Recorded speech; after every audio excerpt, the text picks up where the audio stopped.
commencer?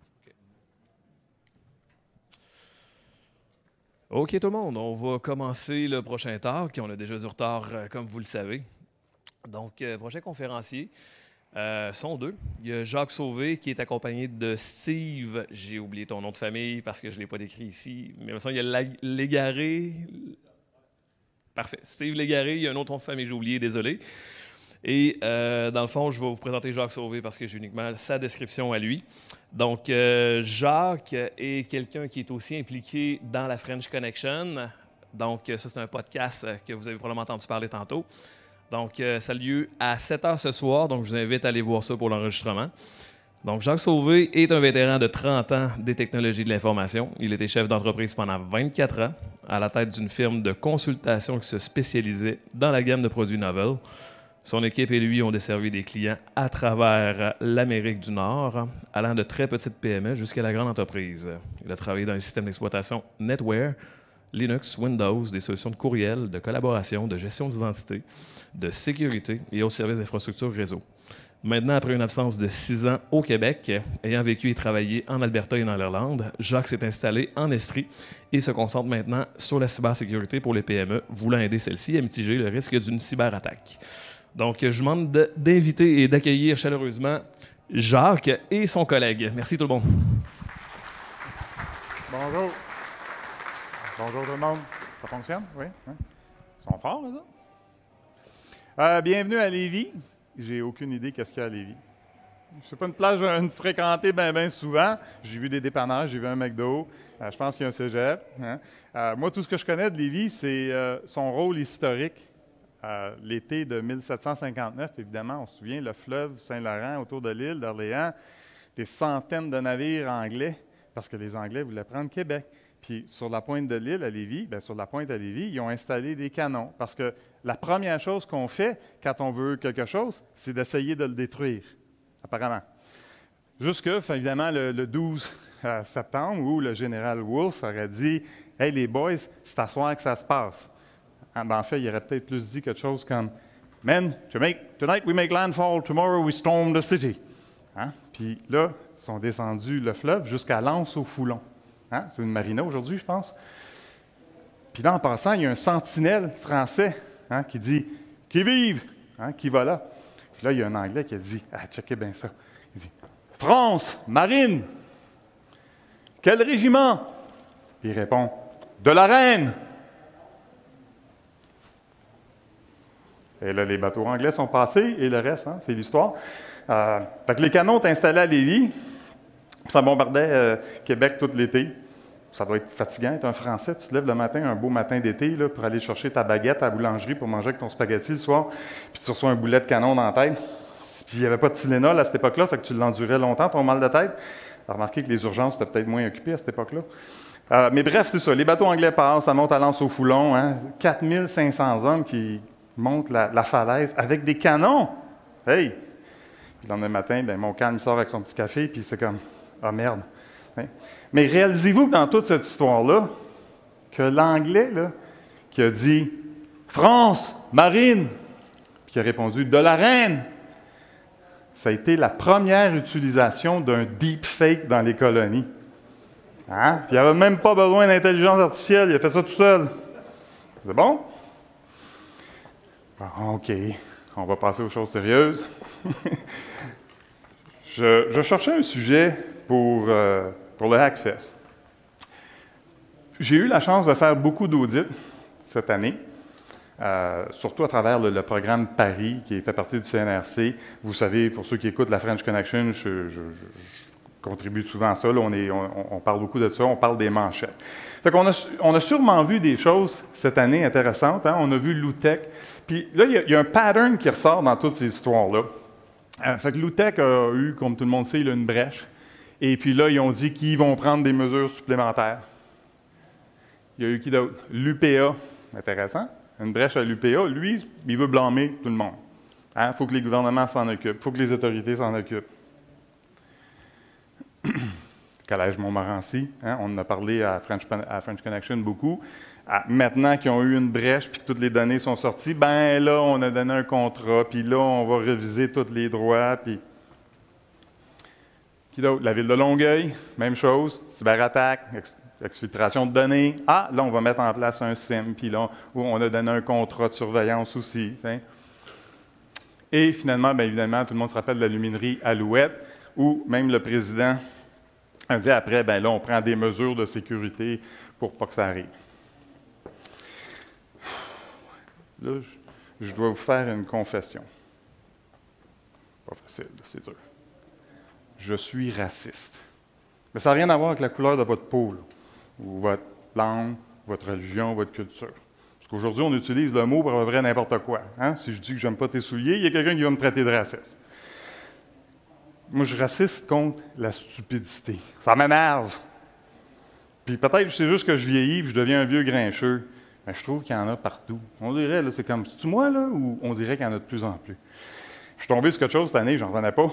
Aux États-Unis, je ne sais pas si vous savez, il y a une loi ou des lignes directrices pour les forces armées qui n'ont pas le droit de recruter des gens qui ont un quotient intellectuel de 81 ou moins. Parce qu'ils savent, là, par expérience, que ces gens-là là, sont juste tellement câbles, il n'y a rien à faire avec eux autres. Là. Même pas leur donner un gun pour aller à la guerre. Fait que là, on dit, OK, hein, combien de monde? C'est 10 de la population. On estime à 10 à 12 de la population américaine. Sur 330 millions d'Américains, ça veut dire qu'il y en a à peu près 33 millions qui ne sont même pas assez bright pour aller dans les forces armées. La prochaine tranche, c'est 81 à 91. Ces gens-là, pas des grosses lumières non plus, on peut en prendre, mais pas plus que 20 la quantité d'Américains qui sont un quotient intellectuel de 91 ou moins, que même les forces armées disent pas fort, c'est 30 C'est 100 millions d'Américains. Fait que dites-vous, la prochaine fois que vous allez aux États-Unis et vous commencez à parler avec un Américain, il y a une chance sur 3 que la veilleuse est allumée, mais il n'y a personne à la maison. Hein? Qu'il manque une coupe de sandwich pour faire un pique-nique. Je n'ai pas les mêmes chiffres pour le Canada et le Québec, mais avoir les posts et les commentaires sur les médias sociaux et les vox pop de Guy Nantel, on ne doit pas être bien loin. Je suis content que vous l'ayez trouvé drôle. La première version de cette joke-là, au lieu des vox pop de Guy Nantel, ça parlait des gens qui votent pour Québec solidaire. Mais là, je me suis fait dire que peut-être je vais en offusquer une coupe, fait que je suis content que je ne l'ai pas dit. Fait que je parle de tout ça parce que, comme je dis, là, je m'en viens peut-être un vieux chigneux, là, mais je trouve ça con.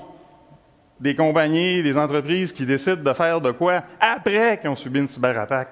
Hein? Pourquoi pas le faire avant? On sait qu'est-ce qu'il faut faire, pourquoi le faire, comment le faire. Fait que ça mérite. On le répète tellement souvent qu'est-ce qu'il faut faire pour se protéger, pour les risques, les conséquences pour l'entreprise de subir une cyberattaque, puis de voir là, toutes ces entreprises-là, après, là, qui chialent dans les médias, qui disent « Ouais, là, on a fait de quoi, là? » Savez-vous c'est quoi, ça? Ouais, c'est des pourcentages, là, je ne suis pas stupide. Ce sont des secure scores, des vrais, là, des audits que j'ai faits dans la dernière année. Toutes des PME, là. On s'entend, moi je travaille dans la PME. C'est désolant. C'est désolant de voir ça. Hein? 19 24 La moyenne, je dis en moyenne, c'est à peu près là, 23, 24, 25 Ça veut dire qu'on a à peine fait le quart des efforts pour sécuriser notre environnement Microsoft. C'est un indicateur, là. Il y en a qui croient à ça, il y en a que non. Pour moi, c'est absolument un indicateur de est-ce qu'on fait des efforts pour sécuriser notre environnement. Fait que quand j'en vois sur LinkedIn qui rit là, du cloud, hein, c'est pas sérieux, c'est vulnérable, bien, c'est clair. C'est clair. Si on ne prend pas d'initiative, on ne fait rien. Ce que je trouve désolant, c'est que beaucoup de ces clients-là, il y a un certain pourcentage de ces clients-là qui font affaire avec des firmes de services TI. Non seulement ça, mais il y a un pourcentage de ces clients-là qui font affaire avec des firmes de services TI qui, sur leur site Web, se pètent les bretelles gros de même, qui sont des experts en cybersécurité. On va vous protéger. Ben oui. Fait que j'ai eu la chance cette année, justement à travers le Paris, de faire une session avec le Paris. La façon que ça fonctionne, c'est quand une entreprise applique pour une subvention, le programme d'aide aux ressources industrielles, ils doivent obligatoirement faire une session de 90 minutes de sensibilisation à la cybersécurité. Ce n'est pas technique. C'est vraiment un aperçu à haut niveau des enjeux de cybersécurité, les tactiques utilisées par cyberméchants et tout ça. Puis souvent, ça mène à des audits après, qui qui sont subventionnés par le Paris. Fait que cette année, c'est cool parce que j'ai eu la chance de tomber sur une entreprise, un entrepreneur, lui, il a compris. Lui, là, ça ne tentait pas d'attendre après. Puis on a fait beaucoup de travail ensemble, ça a été le fun de travailler avec lui. Il devrait être un modèle pour beaucoup de PME à travers le Québec, parce que je vous dis qu'il y en a beaucoup, là, comme c'est beaucoup trop tard. D'ailleurs, ce matin, plus tard, là, on m'a demandé d'aller parler à Mario Dumont, parce que justement, il y a des entreprises qui se sont fait vider leur compte de banque à la Banque nationale. Bien, OK, oui, la banque a une responsabilité là-dedans, mais ça veut dire que ces entrepreneurs-là se sont fait avoir aussi. Là. Ils ont été victimes d'hameçonnage, puis tout ça. Je mets ma main dans le feu que tous ces entrepreneurs-là, tout d'un coup, la cybersécurité va devenir importante. Fait que je vais vous présenter M. Steve Légaré-Vallée, qui va expliquer l'expérience qu'on a vécue ensemble. Lui, ce qu'il a décidé de faire, c'est d'appliquer le cadre cybersécuritaire Canada, que j'aime bien. Pour les PME, là, eux autres, ils définissent PME comme moins de 500 usagers. J'adore ce cadre-là. C'est vraiment nice. On a pris ça, on a appliqué, là, je les ai aidés à déployer tous les contrôles et les documenter. Et puis, conséquemment, en passant, il y a beaucoup de monde, ça les intéresse, ISO 27001, c'est plus gros, ça. Mais on s'est fait dire par les auditeurs que tu n'es pas ma main loin, là. Tu as fait déjà beaucoup de l'ouvrage que ça prend pour ensuite passer à ISO 27001. Fait que c'est une bonne base. Je ne sais pas si vous le connaissez. Il y a Steve ici qui a déjà présenté au Hackfest et à d'autres événements, qui a parlé là, tous les contrôles de cybersécuritaire Canada. On ne passe pas à travers tout ça aujourd'hui, là, mais moi, j'adore ce cadre-là. Pour les PME, là, regardez ça sérieusement, c'est vraiment nice. C'est vraiment applicable et c'est pas compliqué, là, puis c'est pas obligé d'être dispendieux. Fait que je laisse la parole à Steve, il va vous en parler. Ah, c'est ça. Okay. Merci, Jacques. Je vais prendre ta manette. Oui. Bon matin tout le monde, j'espère que vous allez bien. Je me présente, moi mon nom c'est Steve. Premièrement, merci beaucoup à Jacques Jacques le Hackfest de me donner cette opportunité-là d'être là aujourd'hui. Honnêtement, je me sens privilégié de pouvoir avoir, la parole, mais deux, d'être aux côtés de Jacques pour pouvoir témoigner d'une expérience de ce qu'on a vécu, nous, de notre côté. Donc, sans plus tarder, mon nom c'est Steve. Je suis un geek, d'accord? Je m'intéresse depuis très, très, très longtemps à tout ce qui est technologie, tout ce qui est IT, tout ce qui est réseautique, tout ce qui est, je ne vais pas dire cyberattaque, mais tout ce qui est protection, sécurité de données, tout ça. Donc, ça date de loin ma passion pour ça. Par contre, je suis président de 2 entreprises en technologie. On ne fera pas nécessairement le tour de ce qu'on fait dans les entreprises, mais je n'avais pas nécessairement le temps de m'occuper de ça. C'était quand même quelque chose que je trouvais très, très, très, très important de faire. Il y a de ça plus d'1 an. Pour ce faire, j'ai un stunt à vous faire, c'est que moi, je n'ai pas les moyens. Donc aujourd'hui, ce que je veux vous dire, c'est que je n'avais pas, et je ne l'ai pas plus, les moyens. Les moyens de quoi? Je n'ai pas les moyens du moins de ce que les autres entreprises, ou je ne vais pas toutes les mettre dans le même bateau, mais en discutant avec Jacques, je n'ai pas ce moyen-là que les autres entreprises ont. Ce que je veux dire exactement, c'est que je n'ai pas les moyens de me faire cyberattaquer ou rançon-ciel, peu importe. Donc, n'ayant pas les moyens, et en voyant aussi quels étaient les impacts que ça pouvait avoir sur une entreprise, une petite entreprise comme les nôtres, je ne pouvais pas nécessairement rester là à attendre que ça se passe bien, du moins, ou d'espérer un peu comme Jacques le mentionnait. Les impacts pour moi, à l'époque, on retourne il y a de ça 1 an, étaient bien au-delà des contraintes monétaires. On a les contraintes psychologiques. Je ne pouvais pas concevoir une journée, me réveiller, avoir un courriel en me disant « Hi Steve, you've been locked. » D'accord? Voici la procédure à suivre, transfert X Bitcoin dans tel compte, quoi que ce soit, puis de me rendre compte que tous mes utilisateurs, utilisatrices étaient inopérants, ne pouvaient pas travailler, disons-le, dans la journée. Donc, à tort, Jacques en a parlé, on a appliqué pour un programme de Cybersécurité Canada, j'emploie l'acronyme CSC, donc Cybersécurité Canada. À tort, on pense que ça arrive juste aux autres. Jacques l'a démontré tout à l'heure. ça n'arrive pas juste aux autres, ça peut vous arriver à nous. On a des clients à qui c'est arrivé. On a des clients qui, eux, ont été breachés, bref, ont été rançon à l'appui. L'entreprise était lockée down. Donc, pas nécessairement ceux que Jacques a mentionnés ou que vous voyez dans les réseaux sociaux sur le web. J'ai des clients qui ont été lockés. Donc, mot de passe ABC123, le backup sur le serveur. Boum, c'est fini. D'accord? Et ce n'est pas des blagues. À tort, on pense aussi que agir avant, un peu ce que Jacques mentionnait, le titre de la présentation, à tort, on pense que ça coûte cher. Oui, mais non. On va le voir. Mais une cyberattaque, selon vous, ça coûte combien? Puis là, j'ai un peu le syndrome de l'imposteur. Je fais attention avec le prochain clic que je vais faire. Je ne vais pas partir de polémique en tant que tel. Tout ce que je veux dire, c'est que ça coûte cher. Ça coûte cher, 150 000, 200 000, Steve, vous me direz, parfait, 1 million, 3, peu importe, ce n'est pas ça nécessairement le chiffre. Bref, moi, je ne sais pas pour vous, mais moi, je n'ai pas les moyens et je n'avais pas les moyens à l'époque. Les impacts d'une cyberattaque, je ne passerai pas nécessairement tout ce qui est intangible et tout ce qui est visible ou non visible. Ce n'est pas l'objectif aujourd'hui. Vous connaissez ça mieux que moi, puis vous le savez probablement mieux que moi. Je veux juste attirer votre attention sur les 3 points qui sont là. Le premier, mise en conformité. Donc, si, exemple, on a une cyberattaque ou on est victime d'une cyberattaque, les impacts que ça peut avoir, nous, chez nous, dans l'entreprise, pour vous, visiblement parlant, la première chose, c'est que vous allez devoir vous conformer malgré tout, post-cyberattaque. La deuxième, vous allez devoir sécuriser vos données qui sont corrompues. Donc, on arrête tout, on doit les sécuriser. Et troisième point, on doit renforcer les moyens de sécurisation. OK, mais pourquoi on n'agit pas avant si on le sait dès le départ?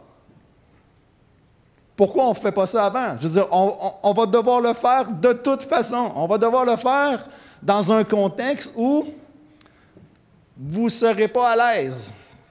Vous allez être dans une situation où vous allez être psychologiquement pas dans le bon mood. Monétairement, ça va coûter plus cher que ce que ça aurait dû coûter. Pourquoi on ne le fait pas avant? Ben nous, c'est ce qu'on a décidé de faire chez nous. Puis moi, j'ai levé la main. Il y a de ça 1 an et demi. Honnêtement, humblement, geek ou non, connaisseur ou non, expert, je ne suis pas un expert, vraiment pas là-dedans. J'ai levé la main. On est allé chercher de l'aide. Puis cette aide-là, c'était avec Jacques. Il y en a d'autres experts dans le domaine en tant que tel. Mais nous, on a travaillé avec Jacques de chez Trilogian. Il faut avoir cette humilité-là de le faire. Pourquoi? Parce que bien qu'on pense qu'on connaît beaucoup de choses, il y a énormément de choses que les experts ont comme skills que moi, je n'ai pas. D'accord? Puis ça, en tant que président, peu importe, le directeur technique, on s'en fout du titre ou quoi que ce soit, si vous avez l'opportunité d'avoir un jeton de décision avec votre patron, votre patronne, prenez-le, dites-le. On a besoin d'aide. Ce n'est pas parce qu'on a des connaissances qu'on est capable d'écrire 3 lignes de code puis ça compile, dire « moi, je suis un gars d'IT ». Non, ça n'a aucun rapport. Moi, je n'ai pas ces compétences-là.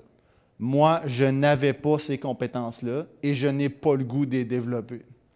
Par contre, il y a une chose, c'est j'ai l'humilité de le dire, c'est que moi, j'ai levé la main haut et fort en disant « j'ai besoin d'aide, je veux pas que la merde ponge chez nous, j'ai pas les moyens ». So far, qu'est-ce qu'on doit retenir, nous, du protocole Cybersécurité Canada qu'on a fait, Jacques et moi et mon équipe? Oui. Ça marche pas bien? Oui, ça marche bien, mais là, il y a une tradition à Hackfest que Patrick va t'introduire. Qu'est-ce qui se passe? Hein? Tu me coupes dans mon élan comme ça. Ça même, ça marche? Colin, t'es tannant. Oui, tu peux, s'il te plaît. Hein? Yes. J'ai pas... Est-ce qu'il y en a qui écoutent le podcast ici? Yes, yes. Jeff, toi aussi, tu vas en prendre? Ben oui. Ah oui. Pas malade. Pas vrai que tu vas nous laisser... Lui, il fait le tour de combien de salles? Là? Il va filer bien tout à l'heure.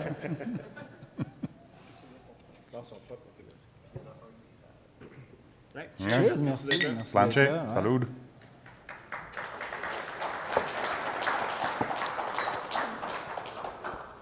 Carry on, mon Steve. Yes. Donc, c'est bon? On continue. je disais, oui, qu'est-ce qu'il faut? On a appliqué pour le protocole Cybersécurité Canada. Je ne fais pas de promotion, je n'ai pas de part dans rien ou quoi que ce soit. On explique ça, uniquement un parcours. Donc, avec Jacques, j'ai levé la main, j'ai rencontré Jacques, on s'est parlé, il y a eu un fit. On est tombé, sans jeu de mots, on est tombé en amour. Honnêtement, j'ai beaucoup de respect pour ce que Jacques a fait. Donc, ce qu'on doit retenir de tout ça, il faut y croire, puis il faut le faire pour les bonnes raisons. D'accord? Si vous vous réveillez aujourd'hui, vous sortez, s'il y a une chose que vous devez retenir, et c'est « Ah, on doit le faire pour ne pas être hacké, pour ne pas avoir des... peu importe quoi ». Vous n'avez pas nécessairement pas cette passion-là, mais on doit le faire pour les bonnes raisons, d'accord? Il faut que ce soit intrinsèque, il ne faut pas juste les faire pour des questions de « on tique une case, puis c'est fait, on passe à un autre appel ». Autre chose, une chose qui est super importante, on en a discuté avec Jacques à plusieurs reprises, que vous soyez président d'entreprise, directeur technique, IT, ingénieur, technicien, peu importe, d'accord? Si vous voulez démarrer un protocole de mise en place d'une Cybersécurité Canada, humblement, je le dis, si vous n'avez pas upper management avec vous, vous n'avez pas les gens qui, je pensais que c'était l'image qui allait apparaître, si vous n'avez pas upper management avec vous, main dans la main, qui marche et qui croit, c'est plus qu'une foi, il faut y croire. Puis je ne viens pas prêcher la parole ou quoi que ce soit, mais si à quelque part, il y a quelqu'un dans le upper management qui vous nivelle vers le bas ou qui bloque ou quoi que ce soit, ça ne sera pas un succès. Et on va penser à tort que ça sera ultra compliqué, ultra difficile et ultra cher. Vous devez avoir ce bless d'upper management, s'il vous plaît. On a une équipe, en fait, c'est ça, c'est que moi, je connais beaucoup de choses, mais je suis bon dans rien. Non seulement j'ai levé la main, je suis allé chercher un expert avec le Paris CNRC qui nous a mis sur le chemin avec Jacques.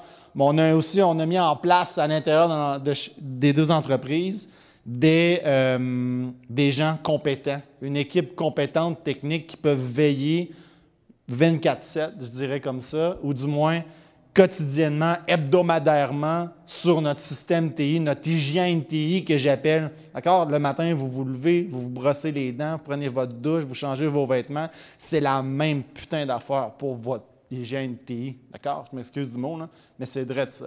Moi, je ne peux pas faire ça tous les jours. Moi, je ne peux pas à chaque matin. Donc, vous devez avoir non seulement upper management qui est avec vous, mais aussi avoir une équipe de feu compétente, d'accord? Ce n'est pas parce que la personne a installé Windows XP sur l'ordinateur de votre belle-mère il y a de ça 20 ans que c'est nécessairement une personne compétente. Ça, c'est à vous de juger, ce n'est pas à moi de juger ça ce matin. CSC, Cybersécurité Canada, d'accord? Il y a environ 18 contrôles rough. Les quatre premiers contrôles de Cybersécurité Canada, c'est sur le leadership dans l'entreprise. Vous n'avez même pas besoin d'écrire une ligne de code. Zéro open bar. Le leadership. Vous avez le bless d'upper management, vous êtes en phase avec votre patron, patronne, le PDG ou quoi que ce soit. Decision maker, ce n'est pas nécessairement celui qui paye, mais à quelque part, on n'est pas loin. D'accord? Faites-le pour les bonnes raisons. Mettez les bonnes personnes autour de la table. Il faut avoir un bless de toute l'équipe. 22% des contrôles de cybersécurité Canada sont à propos du leadership. Gardez ça en tête. On poursuit. C'est les contrôles organisationnels. Si à la base, vous n'avez pas, je le répète, là, puis je pense que je le martèle, si vous n'avez pas le bless d'upper management, soit que vous n'allez pas plus loin, ou soit que vous devez rectifier le tir, ou d'être un peu plus convaincant. Après la techno, c'est simple. Sorry, Jacques. Désolé. On met en place un processus, on met en place des choses, on met en place une bonne hygiène TI. On se lève le matin, on se lave le visage, on brosse nos dents, on s'habille, on se change. On se lève le matin, on regarde nos logs, on regarde notre security score. Y a-t-il des incidents? C'est la même chose, même affaire. Deux volets différents. Qu'est-ce qu'on a fait? Bon, résumé. On est allé chercher un consultant externe, Trilogian. J'en ai parlé. Deuxièmement, on a mis en place une équipe dédiée. Une équipe qui, dans leur timesheet, d'accord? Pas juste une équipe, OK, on s'occupe de ça, là, tu t'en occupes? Ouais, high five, et moi je l'oublie. Non. Une équipe avec des rencontres, des objectifs clairs, des tâches claires et des moments dans leur timesheet, là, d'accord? Peu importe comment vous appelez ça. Précise des périodes où votre équipe technique doit prendre le temps de vérifier l'hygiène TI de l'entreprise. Une équipe dédiée. Ensuite de ça, on a revu un peu la documentation et déterminé tout ce qui était d'implication, parce qu'il y a des implications, il y en a. D'accord? Là, je vous raconte ça, ça a l'air simple, c'est romancé, là, mais il y en a des implications, puis ça ne se fait pas en un claquement de doigts. D'accord? Il faut aligner le bateau, il faut qu'on navigue tous et toutes dans la même direction. Rapidement, qu'est-ce qu'on a mis en place? On a mis en place un système qu'on appelle un RMM. Ça fait partie des contrôles de base au niveau de Cybersécurité Canada. On a choisi Atera. Cool. Ça mange quoi en hiver? Ça monitore ou ça suit tous vos périphériques, vos infrastructures, ordinateurs, serveurs que vous avez sur votre domaine. Ça va de savoir quelle est la température du CPU, quelles sont les mises à jour à faire. Ça se fait tout automatique, tout est scripté. Mon objectif n'est pas de vendre le produit, mais ça vous donne un aperçu des coûts. On a choisi Atera. Il y en a des dizaines d'autres. C'est à vous de choisir le meilleur. CIRA, un des contrôles de Cybersécurité Canada est la formation des employés. Bon, d'accord, on a le bless de Upper Management, on a tous les gens derrière nous, on a une équipe, on a un consultant. Il faut former les employés après. D'accord? C'est beau d'avoir tout mis ça en place, mais vos principales ressources, votre ressource la plus importante dans votre entreprise, c'est votre ressource humaine. Si vous n'inculquez pas des bonnes pratiques TI, ben vous faites ça pas pour rien, mais on pédale dans le beurre. On dépense d'énergie. On n'est pas efficient, disons-le comme ça. On a utilisé la plateforme CIRA, environ 50 $ par utilisateur. Ce que ça a comme impact, c'est qu'en tant que dirigeant d'entreprise, je peux octroyer des formations mensuelles, hebdomadaires aux employés qui doivent suivre et que nous, on doit suivre dans le temps. Donc, les employés sont sensibilisés, doivent répondre à des examens à la fin en soi. Encore une fois, il faut octroyer du temps à ces employés pour faire ça. Ce n'est pas sur leur temps. Si vous pensez qu'ils vont le faire le soir, dans le métro, dans le train ou quoi que ce soit, oubliez ça. D'accord? On doit octroyer du temps à ces gens-là pour faire les formations. Campagne d'hameçonnage aussi. Donc, vous testez également. Il y a possibilité d'avoir des campagnes d'hameçonnage simulées qui sont graduelles, qui sont de base à très, très, très, très précises. Donc, des fois, au début, on dit « Colin, ça a l'air de quoi? C'est facile, c'est simple. » Mais il y en a des fois qui sont compliquées. Donc, ça pratique. Votre staff, c'est quelque chose qui tourne et c'est récurrent toujours. Donc, CIRA, 50 $ par usager. 365 Business Premium. Bon, déjà là, juste là, avec Premium, Microsoft, vous avez Defender, vous avez tout ce qui vient avec. Je ne veux pas parler de la suite ou quoi que ce soit, mais nous, ça a été un upgrade et ça a été pour le mieux. Ensuite de ça, au niveau de password, on arrive justement d'une bonne conférence juste avant. Nous, on a utilisé One Password. Il y en a plein. D'accord? Je ne suis pas ici pour faire la promotion. Je n'ai aucune partie pris pour tout ça. Tout ça pour dire que, par la suite, 8 contrôles de Cybersécurité Canada sont concernés par ce que je viens de vous mentionner là. Rough. Donc, 44 %. 44 % des contrôles de base de Cybersécurité Canada sont dans la slide que vous avez là. Rough. Après ça, c'est pour ça qu'on engage un consultant TI pour écrire toute la poutine puis mettre en place tout ça. D'accord? Ça, c'est Jacques. L'autre chose qu'on a fait, là, ça devient du cas par cas. D'accord? Ça a l'air simple ou quoi que ce soit. On a profité pour mettre à jour des serveurs, des nouvelles licences ou quoi que ce soit. Il y a un paquet de choses qu'on a fait de notre gré. Coût total, environ 45 000 $. Ça coûte cher. D'accord? Ça coûte combien une cyberattaque? Comment? Parfait. Et up and up and up. Vous allez être dans un contexte où psychologiquement, ça va aller mal, la business est down, il faut renvoyer les employés à la maison, vous ne savez pas quoi faire, vous n'avez pas de plan de remise en place, le stress embarque. Là. Vous voyez, la patate pompe, quoi que ce soit, c'est pas un mood le fun. Ben, nous, on a eu un mood le fun, on l'a fait pendant 1 an. Ça a pris environ 1 an calendrier, il y a eu quelques délais, pas de notre part ni du part de Jacques. On a fallu scinder, bref. mais vous pouvez compter un bon 6 à 10, 12 mois là, si tout se passe bien, tout dépendant de l'ampleur de ce que vous avez implémenté. Donc, dans le 45 000, je tiens à mentionner qu'il y a quand même des choses qui ont été implémentées de notre plein gré qui n'étaient pas nécessaires dans le cadre de l'audit, en vue de l'audit de Cybersécurité Canada. Puis notre consultant, ben lui, je le mets à part, lui, il a coûté 1 million, on a pris le meilleur. Blague à part, étoile, ça n'a pas coûté 1 million. Pas loin.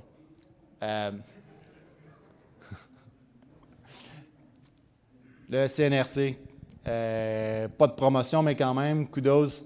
Il existe des subventions qui peuvent vous aider à mettre ça en place. Il n'y a aucune raison aujourd'hui que demain matin, aujourd'hui, demain, peu importe, vous retournez au bureau et vous me dites « OK, il nous faut une bonne hygiène TI et il faut mettre ça en place. »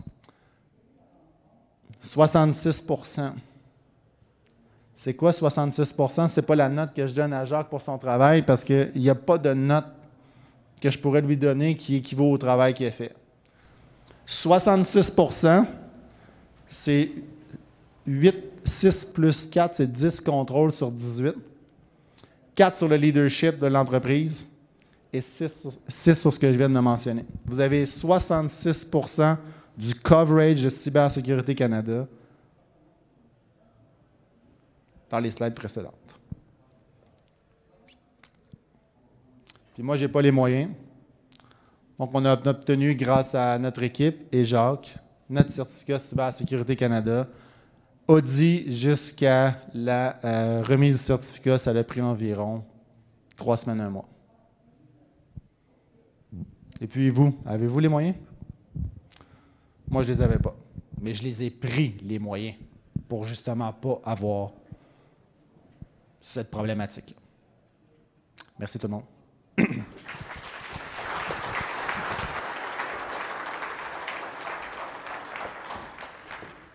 $1 million. Ben non.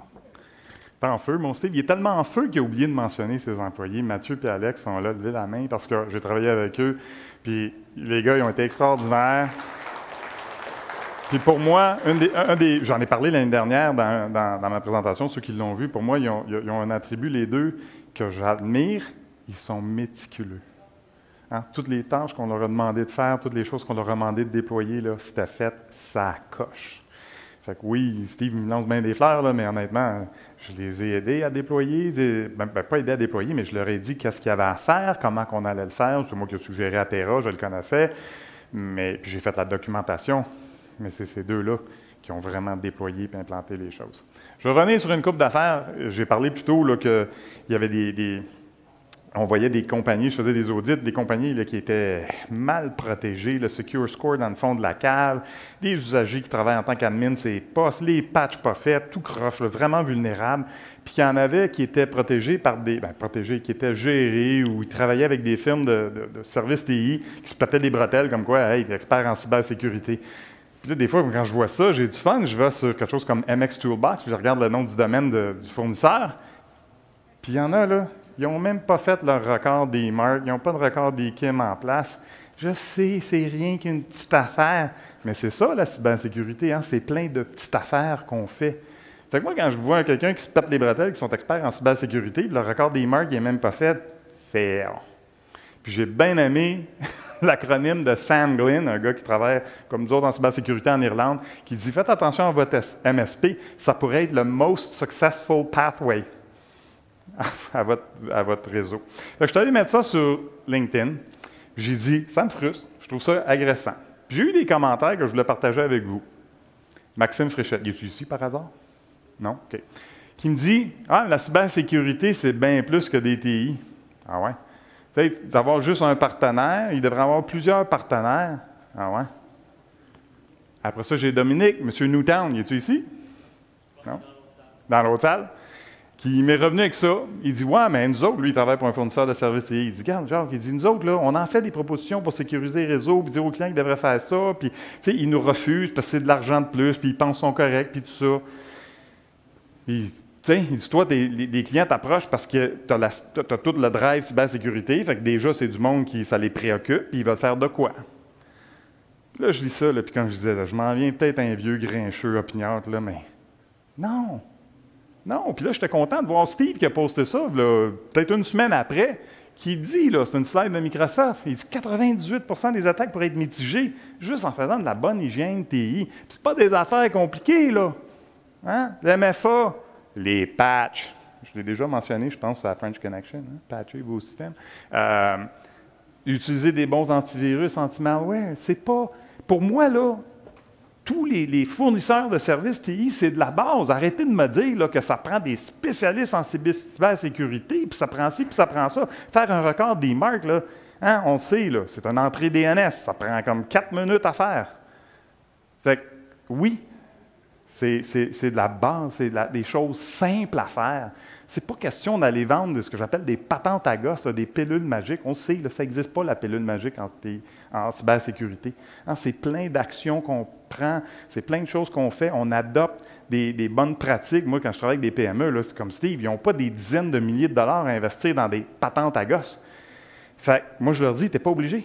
Regarde ton score, lui, je ne me souviens pas, Steve, là, il me semble qu'il était dans le coin de 28 là, quand je l'ai rencontré. Fait qu'on a monté ça dans pas longtemps. Là, il se tient à 84-86 La seule raison qu'on ne peut pas aller plus haut, si vous connaissez l'infrastructure Microsoft, c'est que Microsoft vous fait des recommandations pour des choses que vous n'avez peut-être pas nécessairement les licences pour. Bon, maintenant, on arrête, là. Mais 86 c'est loin du 23 là. Et puis après ça, c'est d'adopter des bonnes pratiques. Hein? La formation aux usagers, utiliser un gestionnaire de mots de passe. Fait que, conséquemment, une des choses que je perçois sur le marché, puis là, je me disais, c'est-tu juste moi? Mais non, Steve me l'a rapporté et plusieurs d'autres PME m'ont rapporté la même chose. Puis là, je vous fais une analogie. Moi, là, je suis zéro open bar en mécanique automobile. Je sais que quand la petite aiguille là, est pas loin du E, là, puis ça fait ding, il faut que j'aille mettre de l'essence, je sais où la mettre. Je sais que l'hiver, là, surtout, il faut que je mette un liquide bleu en avant dans le moteur, là, puis ça fait couche, ça nettoie mes vitres. C'est tout, ça s'arrête là. Je suis zéro open bar. Parce que quand j'étais jeune, mon père, c'est ça, lui, il ne trippait pas ses chars, on ne faisait pas ça. Quand j'ai grandi, mes chums ne trippaient pas ses chars. Puis, je n'ai jamais été exposé à ça. Hein? Ce n'est pas ma spécialité. Je me souviens d'avoir vu cet épisode-là. Je l'ai redéniché, c'était en 2011. W5 avait fait un test où un mécanicien, il voulait tester les garages, là, les mécaniciens. Fait qu'ils ont juste desserré les contacts sur la batterie. Puis le mécanicien expliquait aux journalistes que juste ça, là, ça peut faire en sorte que le char ne part pas des fois ou il arrête. Puis là, ils sont allés faire le tour d'une douzaine de garages, en Ontario, puis il me semble qu'il y en avait dans l'ouest du Québec aussi. Je pense qu'il y en a juste un sur la douzaine qui a dit « Ben oui, là, les gars regardaient dans l'auto, puis il y en a même un, on le voit dans la vidéo, là, il voit que les contacts sont lousses, là. Puis il continue. Puis là, ça sortait des listes d'épicerie, il faut que tu changes ça, puis il faut que tu changes ci, puis ça va coûter des centaines de dollars. » Fait on le voyait, l'arnaque, là. Fait que malheureusement, il y a des PME qui me rapportent que c'est un peu ça, là. Moi, je suis comme bien du monde qui ne sont pas mécaniciens. Là, quand j'ai des problèmes avec mon char, il faut que je l'amène au garage, c'est comme vas-tu me faire fourrer, là? Tu sais, je ne sais pas, là. Ils peuvent me dire n'importe quoi. Puis malheureusement, c'est le feedback que je commence à avoir de plus en plus de PME qui me disent « Ouais, on était avec eux autres, puis là, ça ne marchait pas. » Puis eux autres, puis là, ils nous disaient toutes sortes d'affaires, puis ils nous vendaient, puis ça coûtait cher. Puis... Fait que, je trouve ça un petit peu désolant. Puis encore là, je me demandais, j'étais tout seul. Puis non, j'ai parlé à d'autres dans la communauté, puis ça ressort souvent. Fait que je pense qu'on a un devoir dans la prochaine année de s'améliorer, d'arrêter de penser que la sécurité, ça prend des experts, là, hein, des experts, des hackers, puis tout ça. Non, c'est adresser la base. C'est pas compliqué, là. C'est la base des TI. Fait que c'est ça. Il y a plein d'affaires qui se passent dans le monde aujourd'hui, là, puis c'est désolant, c'est triste à voir. On est chanceux d'être ici. Fait que profitez du Hackfest. Aidez quand vous pouvez, mais aimons toujours. Okay? Merci tout le monde.